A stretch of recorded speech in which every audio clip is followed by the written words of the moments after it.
Did y'all watch that documentary about oh shit, the comedian who played the other comedian and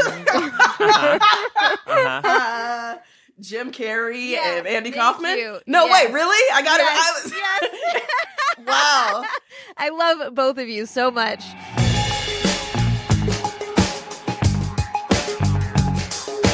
Welcome to Feminist Frequency Radio. This is episode 65. I'm Anita Sarkeesian, and apparently I forgot that for a moment. I am joined, as always, by my two other people who were not even asked to host the Oscars this year, Carolyn Pettit. Hello. And Ebony Adams. Hey, it's an honor just to be nominated. This is the show that asks you to be critical of the media you love, or alternatively, we're the feminist killjoys coming for your media, depending on your perspective. Today, we're going to be talking about the Academy Awards as an institution, some of the problems with it, some of the issues we have with it, and we're also going to be talking about some of the worst wins in Oscar history.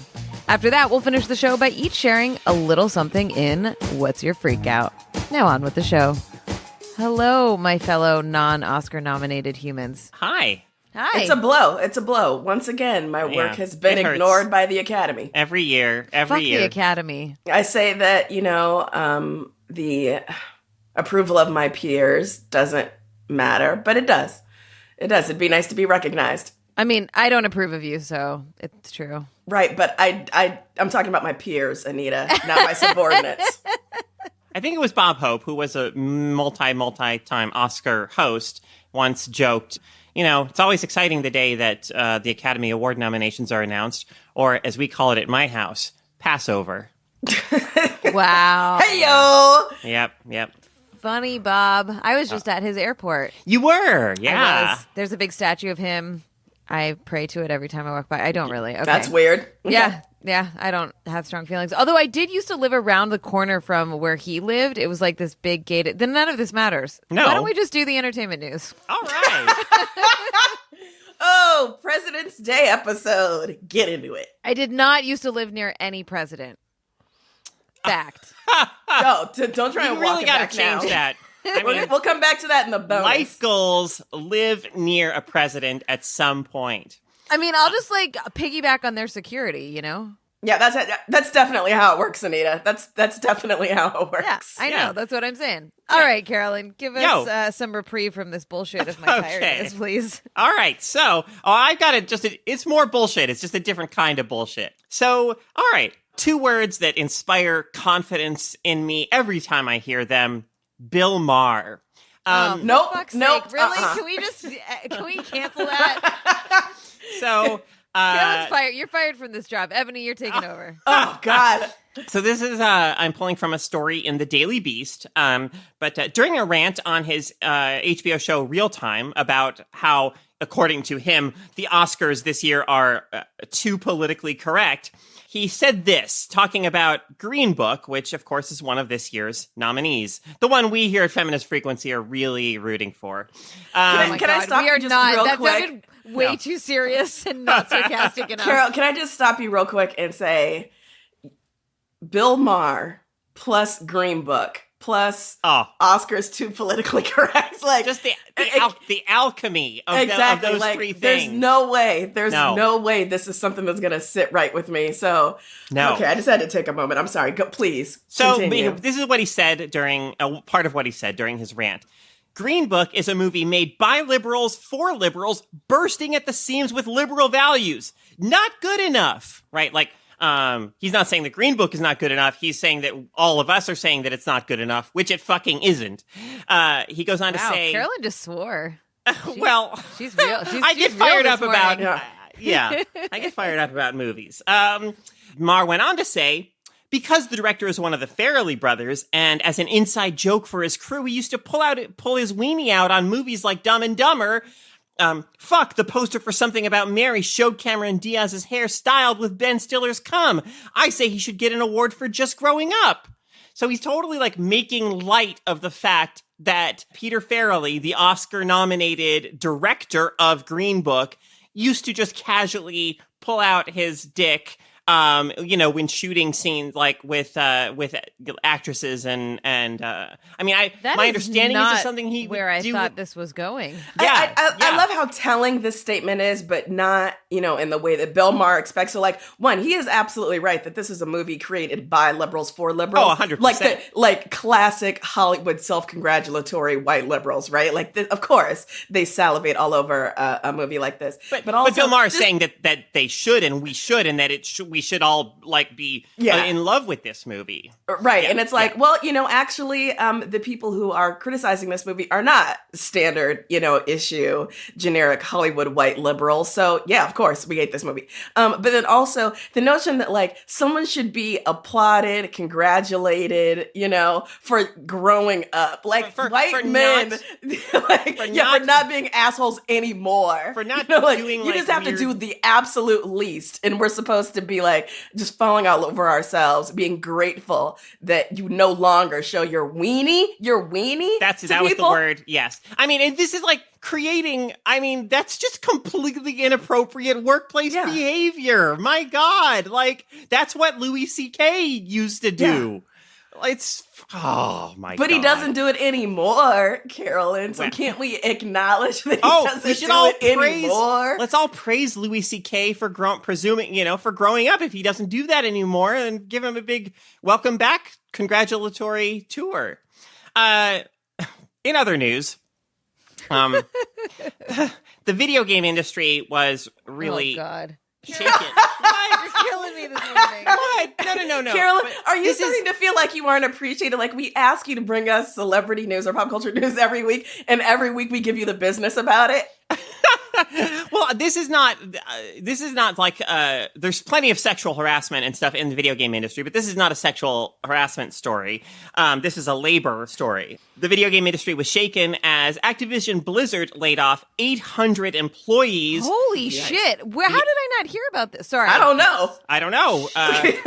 You need to check the Pop Talk channel in Slack a little. I know I go overboard. So part of the reason behind the scenes, here's a little behind the scenes stuff for our listeners. I post a lot of stuff in our Pop Talk channel, and part of the reason for that is that that's where I go back to when I prepare each week's entertainment news, so I can see all the stories from the week and decide what I feel. She really does it because I don't pay attention to anything. Well, that too. I really feel maybe I should start when I think a story really, something you really should be aware of. I'll tag you. Hey, Anita, you really need to look at this. It won't matter. Listen, as someone who tags Anita about 47 times a day, it will not matter. I actually go back, but I take it in these big digests. So it'll be 2 weeks and I'll be holy shit. And I know. I love it when you react to something and I have to scroll back and be like, what are you talking? Oh my God, right? You're just now reacting to that. So Activision Blizzard laid off 800 employees, about 8% of their total workforce, while also posting record profits. So I really want to give props to Patrick Klepek of Waypoint for his reporting on this issue. It's the kind of reporting this story I think really demands. Because they ran with the headline, Activision Blizzard reports record revenue as they fuck over 800 employees. And So quoting a bit from Klepek's story, he says, after mentioning the layoffs of 800 people, he says, they're a company who bragged about having a record year on an earnings call this afternoon, a quarter where only raking in $2.4 billion in revenue was considered a disappointment. They are a company who granted a $15 million signing bonus and a $900,000 salary to a high-ranking executive who joined last month. And they're a company who just laid off around 800 employees. This story is it's infuriating. It's so infuriating. But the rage within, at least within my kind of Twitter and gaming circles, has been so palpable. And so much the talk about just labor organization in the games industry is just getting louder and louder and louder that, the optimist in me wants to believe that we are approaching a tipping point where executives just won't be able to to award themselves such massive bonuses and salaries while, laying off hundreds of working people like this, at least to this degree. Because the other thing that's happening in games right now is this isn't new, but starting last year, there's been building momentum and talking about union building in video game industry. And that is actually starting to get a little bit more organized and a little bit louder, and more conversations are happening around it. So I really do have some hope that maybe we'll start seeing a little more equity in labor practices in the industry. Yeah, I mean, as someone unlike you and Carolyn, Anita, because I don't have the background in the video game industry, I am still only learning about the way that developers and coders and writers and, people at kind of all levels beneath the top, of course, are exploited, particularly the people who work sort of on a contract basis or freelance basis. I mean, as someone from outside, it's easy to fall into the trap of thinking these are people doing creative work that they desperately want to be doing.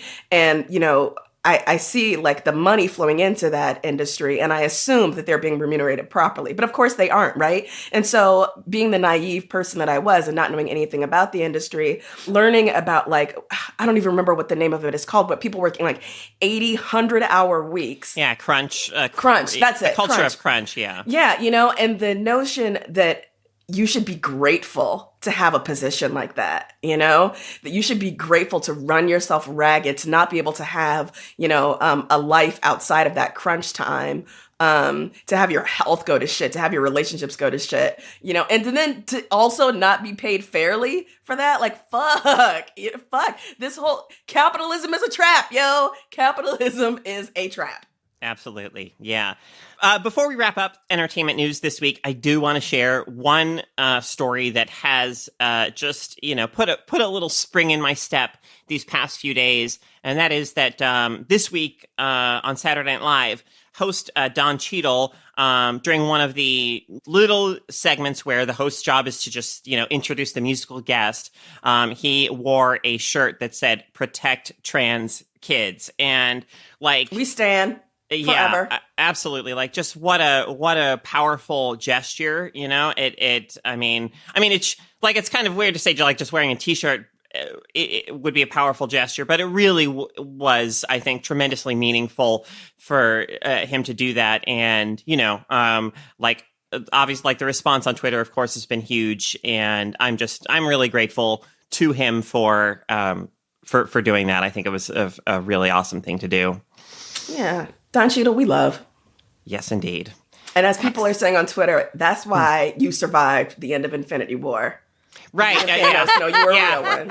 All those tweets there's one last night that's Don Cheadle in the Protect Trans Kids shirt, and, Mark Ruffalo in a march, holding a banner that says, confront white supremacy. And it says, this is why they survived the snap. Mark Ruffalo, he slips up sometimes for sure, but on the whole, I really, I appreciate his outspoken politics as well. I think you love his little smiles. I do. I mean, gosh, he is one of my favorite actors. I just love seeing him and stuff. I think he just seems so great. Genuinely warm as a person. Yeah, he's very good at doing genuine warmth, and yeah, exactly. I love that. Nice. Did you know that it is because of you that we can keep bringing Feminist Frequency Radio to the airwaves?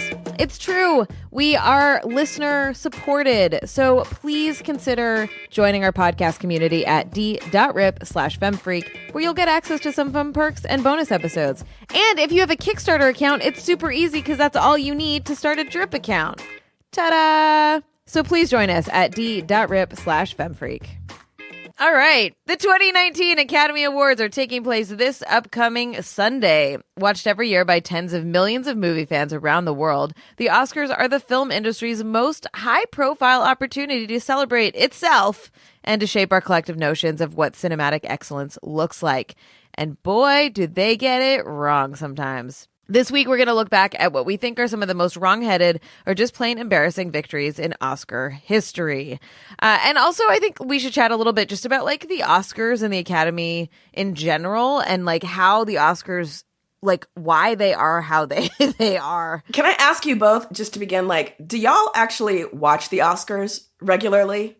When I was young, when I say, I mean, like, up through probably my mid-20s, like, I was definitely a big Oscar, viewer. Like, and when I say a big Oscar viewer, what I mean is that I would kind of, in the weeks leading up to the Oscars, like, I'd try to see a lot of the Best Picture nominees. You know, I might feel strongly about, oh, this performance should definitely win, like, Best Actor, or, you know, what have you. I would have kind of strong feelings about those things. And then at a certain point, like, you know, I just, the whole sense of, like, the Oscars really meaning anything just kind of evaporated for me. I, like, sort of woke up and I understood, like, well, this doesn't, I mean, so my feeling on the Oscars now is they only mean, the only reason they matter is because we think they matter, right? Like they have the power. The reason we have to talk about them, or, you know, or the reason we do talk about them, I think, is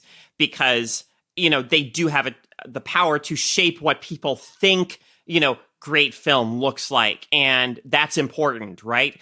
So when they recognize a film like Moonlight, it can be meaningful, but also when they just constantly recognize films that center white actors, white experiences, and so on, like, that is also meaningful, but not in the same way.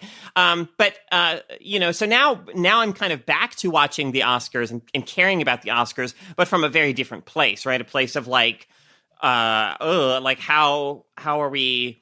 What are the Oscars perpetuating this year, kind of thing? The Oscars mean something, as you say, because we agree collectively. It's like currency. We agree collectively that they matter, and so they matter, you know? And so there's this kind of like ball juggling that has to happen with this. But also, so I'm 87 years old, and I do remember watching the Oscars in the same way that I used to watch like the Miss America pageant, or, you know, the Grammys or the American Music Awards or whatever, because there was definitely a sense, you know, before this, you know, current era, where there are so many other options to watch and things, people are accustomed to not watching things together, that there was a collective viewing experience that gave the Oscars power. Even as a kid, like, yeah, people would talk about it the next day at school. But it's been so long since that's been the case for me that I've actually sat down and watched the show. And so preparing to talk about the Oscars today, I sat down and was thinking, like, when was the last time I actually watched the Oscars, like, top to bottom? And it has to have been like 15 years. It has to have been, you know. I will watch stuff, you know, the day after, because someone has, you know, graciously recapped the most important moments or the most what the fuck moments. But actually sitting down and watching it, I haven't had that experience in forever, and I don't feel as if I'm missing anything. I will watch it occasionally. I don't like go out of my way, but sometimes I'm like, oh, the Oscars are on tonight. Let me watch them. And it's always excruciating.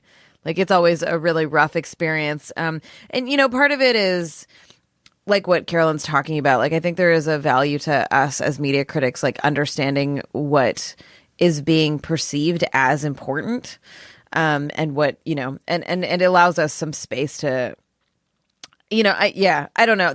I think that awards are just brutal to watch, and they mean so much still. Right? Like, everyone talks shit about them, but they really do, right? Like, you see like Oscar nominated actor in this movie and you're like, oh, there's value to that. So I think that, like, getting into this conversation there, it's relevant to look at how, like, we, like, how this happens, right? Like, I think it's important to understand that this isn't just like, oh, 600 movies are made a year and the creme de la creme rises to the top. It's like they actually campaign behind the scenes. So there's a whole budget that is put together by studios and not publishers. This isn't video games. Studios, right? That like put budgeting money together to send their actors and their directors to events to like curry favor with the Academy, right? Like, there are billboards, there are events that are not televised that are just them trying to get people to like vote for them. It's not like it just is on the merits of the film alone. And right? these things get really fierce. Like I remember the one I in particular remember hearing so much about was the year that both Saving Private Ryan and Shakespeare in Love were nominated. Like Shakespeare, the Miramax, the studio behind Shakespeare in Love, like funneled so much money and was so aggressive within the industry in their lobbying for that film. And it did ultimately win Best Picture, which was a surprise to a great many people who thought that Private Ryan kind of had it on lock, or that Private Ryan was the more like deserving film, or, you know, whatever. Yeah, and that, like, yeah, lobbying is the word I was looking for. Thank you. It's very it's very insincere. And we don't see that. Like with a presidential election, we see what's happening, right? Because it's us that they're trying to get votes from. But otherwise, you just think the Academy Awards, like as a kid, is just like, oh, this is just the best stuff, right? And it's not. And I think there was a story a few years ago about God, I wish I could remember who it was, but they were like, we're not putting any money into Oscars this year. Like, we're going to take that money and use it for something better. And like, that was this moment where I'm like, oh, you're choosing to not play this fucking game. And there is a cost to that. Yes. And also to your point of like, as a kid, just accepting, like, so as a kid, like, and I mean, I just accepted that, oh, the Oscars are like what's best. And so one of my favorite Oscar moments now, but that made me uncomfortable at the time, was that I think it was at the 1990 Oscar ceremony, and the nominees were Driving Miss Daisy, which is a kind of interesting mirror of Green Book this year, but Dead Poet Society, Field of Dreams, My Left Foot, and Born on the 4th of July. And Kim Basinger came out. Each movie had like a celebrity who came out to give a little spiel about it, all the Best Picture nominees. And she was going to do Dead Poet Society. But before she got into her scripted spiel, and you could tell she was like pretty nervous, but she said, like, I really have to call attention to a film that isn't nominated this year. Spike Lee's Do the Right Thing. And like, as a kid, for me, that moment made me so uncomfortable, because I was like, wait, what? Like, cause I hadn't seen Do the Right Thing or anything. And I'm like, but now I look back on that moment and I'm like, fuck yeah. Like, thank you at least for giving voice to that, and like acknowledging that there was like some serious racial, bias, to say the least, in the Oscar voting. Yeah, and I don't think, we spend enough time reckoning with how ultimately parochial the Oscars are, because it does have a global audience and a global reach and global influence. But there is, one sort of main like foreign language category, right? And it's a big deal that the lead actor from Roma is nominated this year. But that rarely happens. But there's still the sense that like, these are the best movies of the world. Like, these 10 movies were the best in cinema that came out from the world. And it's like, no, these are the ones with the biggest marketing budget and, the biggest like, Oscar engine behind them. It has only tangential relation to the actual quality, of the output this year. You remember, I think it was 2015, or 2016, the Oscar So White hashtag. Yeah, I actually wanted to talk about that, definitely. Yeah. Who was it that, I forget, who was it that made that? April Rain? Yes, thank you. So I thought that was a really interesting moment, because, that to me is a very indicative zeitgeist change. Right? Like, before that, the Oscars and the Academy Awards in Hollywood weren't really listening. As this rise of voices were getting louder online and getting more space to talk about how white, cisgendered, male the film industry and Hollywood in general is. And the fact that got so much attention and traction, I think, is very much indicative of the shift that people have been pushing for in this sort of feminist intersectional media criticism space. Intersectional feminist media criticism space. And the Oscars had to deal with that. because it was so big. And you saw all of these jokes and all of these comments about it. And so we're in this space now where we're a little bit further away from that, where you can't get away with the same kinds of overtly aggressive dismissal and erasure, but it's still happening. And I think that that's an interesting, we're in a time where you're like, well, we have to acknowledge the existence of all of these people who are like, fuck you, you're not acknowledging us. But we aren't ready to actually do that. And so it's one of the things that I think is interesting about watching the Oscars is watching them walk on eggshells, trying to figure out how to deal with this particular like liminal space that we're in as the industry is like creaching and like screeching forward in some ways. I think that the industry is ready to make jokes about the fact that it is overwhelmingly white, overwhelmingly cisgender, etc., but is not actually ready to make any changes along those lines. So I think, having hosts who poke fun at Oscars So White is something that, people can laugh uproariously from the audience, but how many white people actually, boycotted the Oscars because of it? How many Academy members are like, yeah, I refuse to take part in this anymore.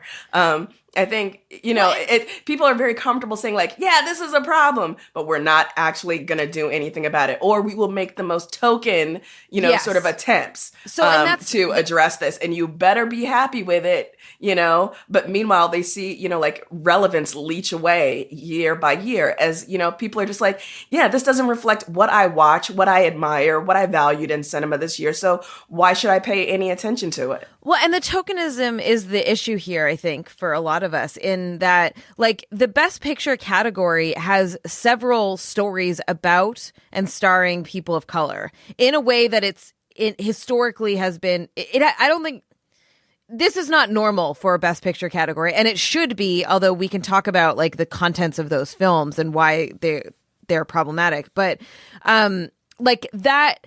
It doesn't mean that they're going to win. It means that, like, I feel like they're throwing us a bone. And I wanted to bring up, so I've talked about Alan Johnson a bunch, who his work has been very influential in my understanding of systems of privilege and oppression. And one of the things that he talks about as a part of patriarchy, one of the sort of like tenets of it is male-centeredness. And this applies to white supremacy as well, when you can just say it's white-centeredness. And so I'm going to use gender here because I have the data in front of me on this. But the idea of male-centeredness is that just the focus of attention is primarily on men and what they do. So white-centeredness would be what white people do, right? And if you look at, hearkening back to what Carolyn is saying is the importance of the symbolism of what the Best Picture winner means. If you look back at the stories that are won, there are, since they started nominating Best Picture as we have it today, which is since 1965, I believe, there have only been 5 movies starring a woman that has made it to, that has won in all of those years. And they're often about being women. So the thing about the movies that we have, these movies, we have 3 movies about Black people on the Best Picture list. I think we have 5 about people of color, but they're usually about being. It is usually about being a person of color, not just a human in the world. Sure, I mean, right? So in the 2013 Best Picture winner was 12 Years a Slave, which, I mean, may be a very well-made, very powerful film about slavery and may be deserving of accolades. I'm not saying that it is or it isn't, but I think it's indicative of the kind of story about Black people that white Academy voters are comfortable with, for a few reasons. One, it depicts a kind of racism as something that we can dismiss as, that racism is in the past, that was a long time ago, it's not about. It's about Black people being oppressed and being and you've slaves. and you've got a white dude that comes in and saves them. Right, like it literally. Brad Pitt comes in at the end of the movie and is like, "I got you, man." Wow. And you're like, are you fucking kidding me? Right. So white Academy voters like films that are comforting stories about race, right? But they don't like, generally speaking, stories that are challenging about white supremacy, that force them to confront white supremacy as something that exists now and that we are still grappling with, and that that you, the viewer, the white viewer, may be, are complicit in. Yeah. I want to point out a couple of examples of this because I have this list in front of me. So 12 Years a Slave is an example of that. Argo is an example of that because it is about Iran, but it is about a white dude, right? Well, and that film whitewashes the main character because the real man was brown, and but Ben Affleck plays him in the movie. Yep, totally. The Hurt Locker is about war, but it centers white people. Slumdog Millionaire is about a brown kid that is about being poor and impoverished. Like, it's about being brown. Crash is a fucking nightmare of a film. Right. So those are just examples I listed out since 2003. Right. It's very indicative of the fact that people of color only get to be celebrated when they show us how miserable it is to be a person of color, right? Yeah, exactly. Or the same is true for like disabled folks. Like, like if it's not inspiration porn, we apparently don't want it. There are very specific stories that we're allowed to tell. If we deviate in any way from the party line of being white, cisgender, abled, etc. And if you can find a way to tell a story that is about trauma, the trauma of Black people or the trauma of, women or the trauma of disabled people, but find like a heroic white guy to put in it, I'm looking at you, Hidden Figures, then people will eat that shit up. And not to say that I didn't like Hidden Figures, I did, but like, Kevin Costner had to be in that movie for that movie to get made and, for it to receive kind of the push that it did. Like, there's always going to be that white figure. And this year's no different, right? You've got Black Panther, which is 100% about race. You've got Black Klansman, which is 100% about race. You've got Green Book, which is about race. A white guy.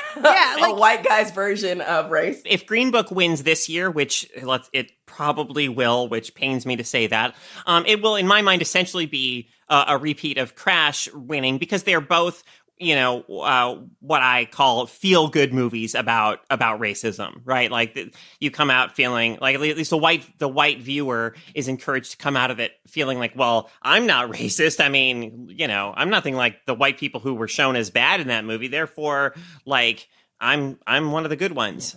Can I bring up Moonlight real quick? That was one that I didn't mention. So that won Best Picture in 2017. You might remember that was the disaster year. Like, we almost didn't know that it won. Yeah. So Moonlight again is a film about race and sexuality. Those identity markers are very central to the story. I don't know how to categorize that in terms of this conversation because I think it's an insider's look. I think it's a story about race and sexuality from the perspective of an insider in that community versus an outsider. So it's not a Peter Farrelly movie, thank God, as a white man writing the story of, a queer Black boy growing into manhood. Like, that's the difference. It's also not about a historical moment in time, right? It's very much confronting you today with this is the reality today and like around you, like this is happening right now kind of thing. So I do feel like that one stands out. It stands out in a lot of ways for me. Well, in the same way, if we're going to talk about Barry Jenkins, you have If Beale Street Could Talk. How is that not a nominee for Best Picture? Again, like the fact that the Academy would choose to recognize a film like Green Book over a film like If Beale Street Could Talk is mind-boggling, but so unsurprising. Barry Jenkins is producing, like, I cannot explain to you how beautiful a film If Beale Street Could Talk is because of the people who created it, the people who birthed that wonderful gem of a movie, It is worlds different from something like Green Book, but Hollywood is not interested in the same way. Or the gatekeepers of Hollywood, I would say, right? I mean, Green Book is I mean, it's like the filmmaking isn't even interesting. It's just No. It's a very workmanlike, straightforward, what I kind of disparagingly like to call a competent, film in terms of its like direction. But I mean, God, if Beale Street could talk, I mean, those images, oh my God, just like, I mean, they're so luminous, they're so beautiful, and the way that is like. It is true filmmaking. Like, you watch a film like If Beale Street Could Talk, and you are watching a film by a great filmmaker. Yes. And you come out of Green Book, and it's like, that was a movie, whatever. Like, it's disposable. It's I mean issues of like it's really troubling issues of race aside, like even just structurally and in terms of the cinematography and filmmaking and everything, it's disposable as a movie. Yeah. It absolutely is. And it hurts my heart that Mahershala Ali was in that film, because he is so amazing. So good. And was so much better, deserves so much more than that movie. And he was putting in the work in that film. And so while I love what he was able to do, I hate the work that he had to do in that film, particularly because, the space that he is now taking on that nominee roster, because there's usually a space for, maybe one or two people of color, means that folks like Daniel Kaluuya is not getting nominated for Widows, Brian Tyree Henry is not getting nominated for Beale Street Could Talk, I think are just fundamentally more dense, richer, acting exercises, because the material that they were working with was denser and more rich. Can I bring up something totally unrelated before we run out of time? Please. Okay, one is a rant really quickly. I am so annoyed at how much Hollywood loves talking about itself. So when things like Birdman and The Artist, which I liked The Artist, when like Hollywood just loves movies that are about writers, like that bullshit movie from fucking Woody Allen about the writer in Paris or whatever. Oh yeah, Midnight in Paris. Oh yeah. Midnight in Paris. Like, that annoys me. So I just wanted to put that out there. The thing I actually want to talk to you two about, though, is, so I'm very troubled by the gendering of these categories, right? That it's that women are categorized separate from men, and there's no space for non-binary folks, and just the huge problem with all of this, right?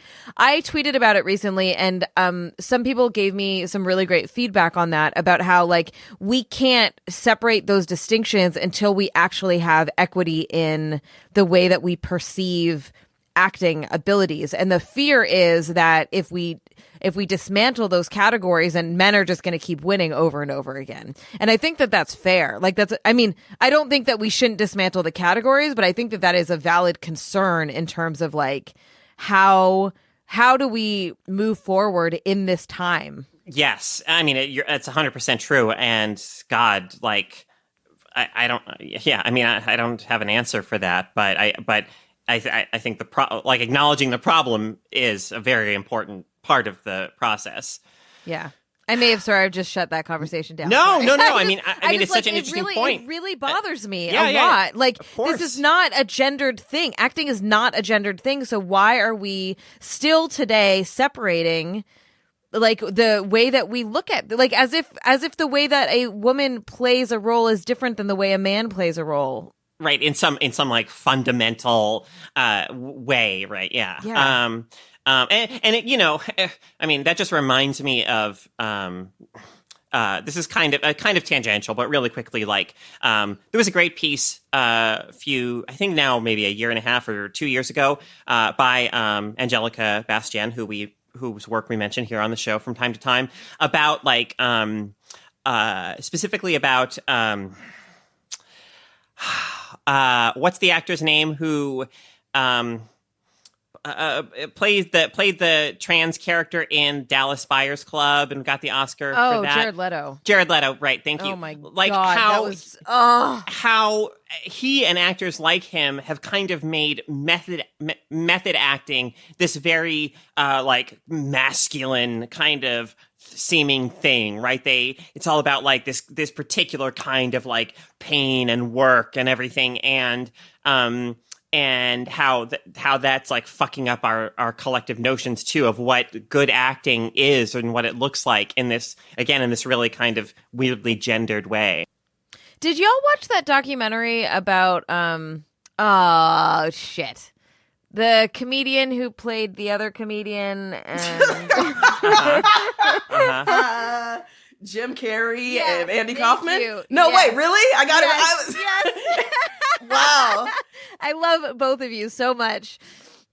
But like how that kind of acting is so like celebrated, like you're saying, but like that documentary made me fucking hate Jim Carrey, like with all of my goddamn soul, because it's so awful. Like if you're like, I'm going to inhabit this person for however long to play this role, like everyone around you is treated like shit. Mm-hmm. Right? And like, you know, we were talking about Denzel. Were we? What? Yeah, we were. How he does that too. Right? Like, I don't know. I'm not saying he treats people like shit, but like he's a method actor as well, if I'm remembering this correctly. And like, if you're embodying these roles, Malcolm X. Okay, sorry. All these pieces are coming out. He did that with Malcolm X, I think, in terms of like, for a year, he like lived that life to play that role. And it was an incredible role, and he did an incredible job. Phenomenal. Yeah. But like, what does that mean in terms of like you and the people around you and like the costs of the what we consider to be genius, right? Exactly. The costs of specifically male genius. Right. I don't know anything about Denzel as a method actor or about what the experience of the people around him was like when he was doing Malcolm X. But going back to Jared Leto, do you remember when all those stories came out about how he was acting like a dick while he was the Joker?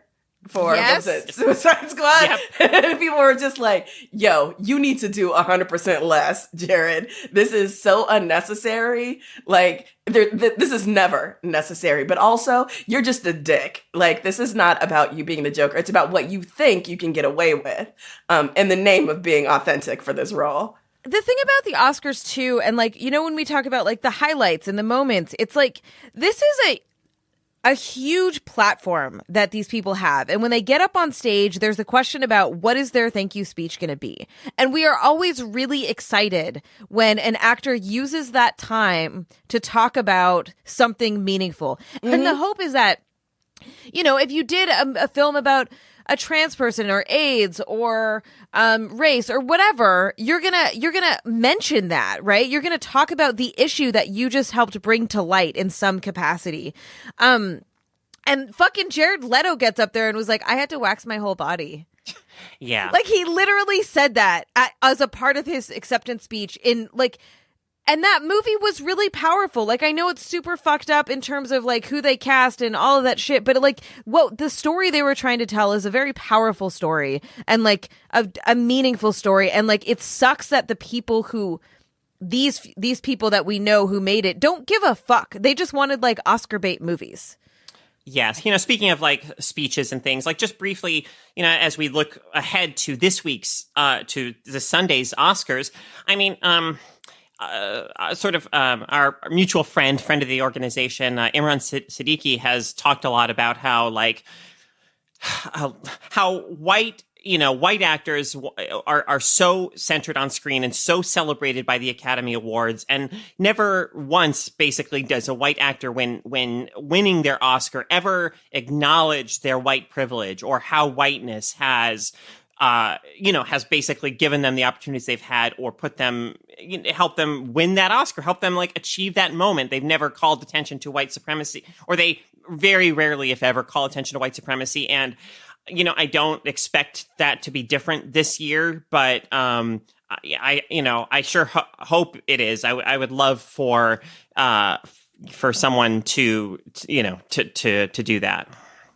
Agreed. All right, y'all. That was a conversation about the Oscars from us to you. And we are going to move on to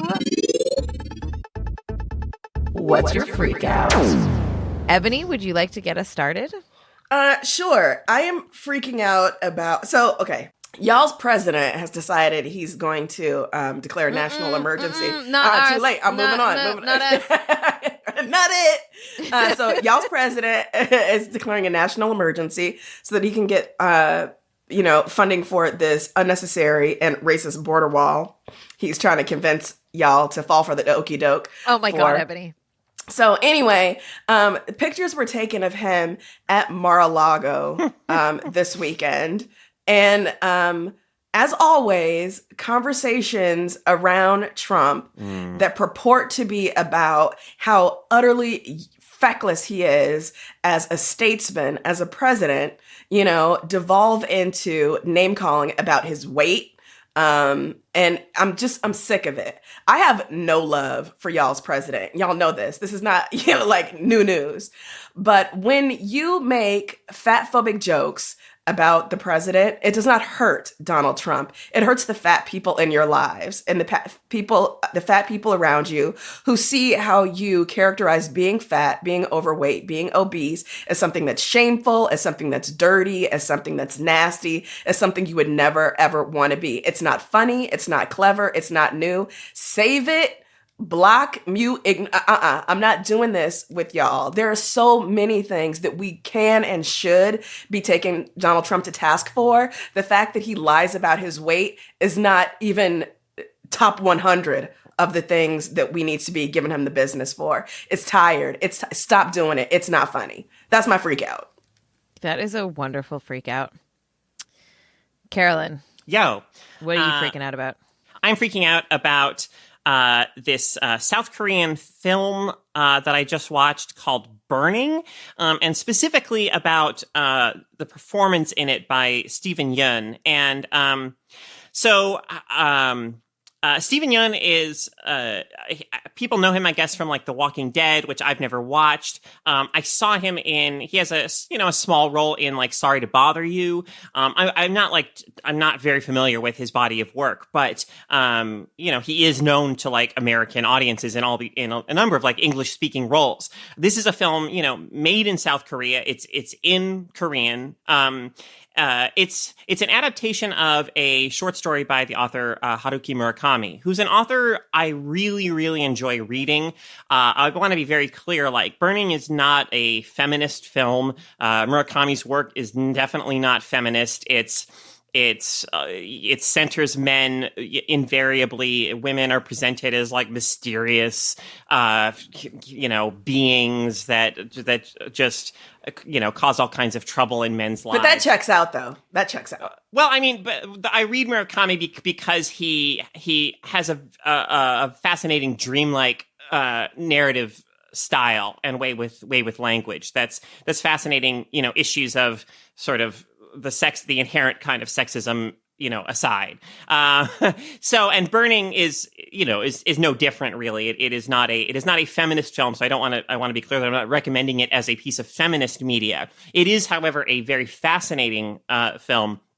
And in particular, Steven Yeun. So I'm glad right before I did this, I watched a clip on YouTube from Conan O'Brien that's very funny, where, because I thought his name was pronounced Steven Yeun. And in this Conan O'Brien clip, like, Conan tells this story of how, like, him and Steven had spent so much time together. They'd done all these things, done all these segments for the show. They even went to Korea and filmed an episode over there together. And, after all this, after like years and years coming back, Steven leans over to Conan and is like, Steven, you're actually been pronouncing my last name wrong this whole time. It's Yeun. Damn. It's Yeun. Because he's like so polite and everything. But anyway, in Burning, he plays a very enigmatic figure, a man who seems kind of detached from worldly concerns. He's wealthy, he's young. It's like another character kind of describes him as like the Great Gatsby.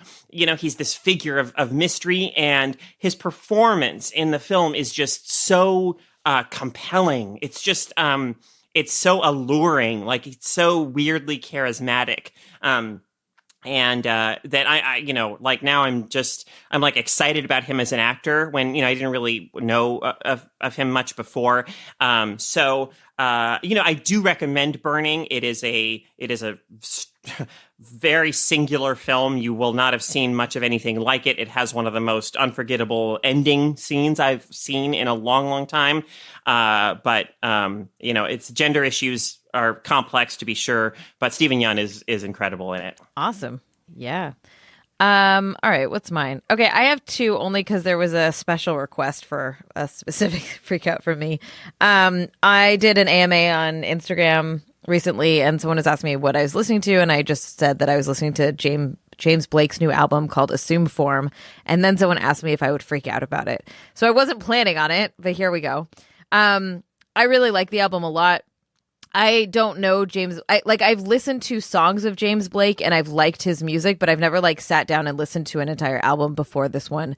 And this has guests, some really great guests on it. So Moses Sumney, who I've talked about before, who I think is amazing. You should all check out. Andre 3000 is on it. A woman named Rosalia, who I wasn't familiar with before, is on it. And it's, if you don't know James Blake, it's kind of,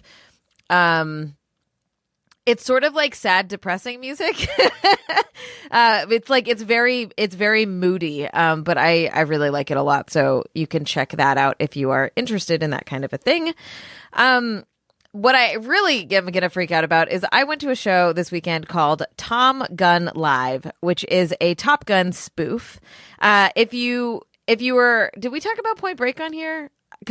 All right.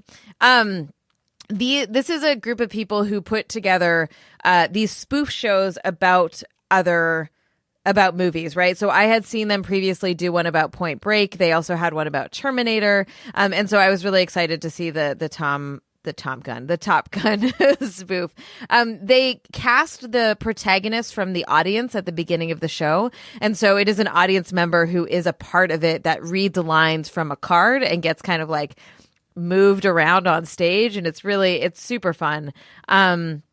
It is playing in LA. I think they're doing a show in San Diego. It might travel around through California. I don't know if they really leave California, but I will put a link in the show notes if you are in any of those areas and want to check it out. It is not without some problems, which maybe I'll talk about in the bonus, but overall it's a really fun experience. I also brought a couple of friends who I didn't know until the show started that they've never seen Top Gun. And I was like, how is this fun for you? And they had a great time. It is just so over the top and ridiculous that it's kind of an entertainment time. Also, note, buy the $2 poncho. You're gonna want that. Wow. All right, so we would love to hear your freakouts, and you can do that by heading over to feministfrequency.com/freakout. That's FREQOUT. And really, you should do it to show Meg that there are people who want to freak out with us. Poor Meg is geez, I was trying to help you guys. I don't think that was trying to help us. But that's okay. So please send us your freakouts. We want to know what you're thinking about and talking about, and we like to hear from you.